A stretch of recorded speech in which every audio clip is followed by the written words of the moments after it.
Hello, crafters and artisans, and welcome back to Psychedelic Squid Fiber Arts. Today, I'm going to be showing you how to wind yarn onto a Niddy Noddy to make a hank. Here's my simple DIY mini PVC Niddy Noddy. It's shorter than my normal one, but that won't make a difference on how you wrap your yarn. The process for wrapping a full-size Niddy Noddy is the same for a mini. To start, you'll pick a starting point and wrap the thread around the top edge 2 to 3 times. Then go down and under the pipe edge facing you. Then up over and behind the other side of the top. Back down around the pipe not facing you. Then up again towards your starting point. I'm going to do this a few more times so you can get the idea. You're going to keep following that pattern until you get to the end of your yarn. If you're still having difficulties visualizing this, here's a little diagram.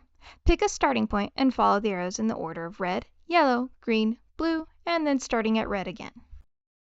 Once you've reached the end of your yarn, you'll want to tie a simple knot like the first half of a fisherman's knot, leaving a tail of 2 to 3 inches. Then find your starting point on the Niddy Noddy and grab it using 3 fingers like this.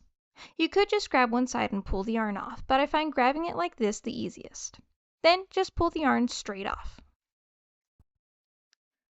Keeping the center of the loop you've just made, find the start of your yarn and make another knot. You can always add more ties to keep the yarn from tangling, but I don't. I just make sure that both knots are secure. After that, maintaining the loop, stretch your yarn out between your hands and start twisting without losing the center of your loop. You can twist at either end or just one end.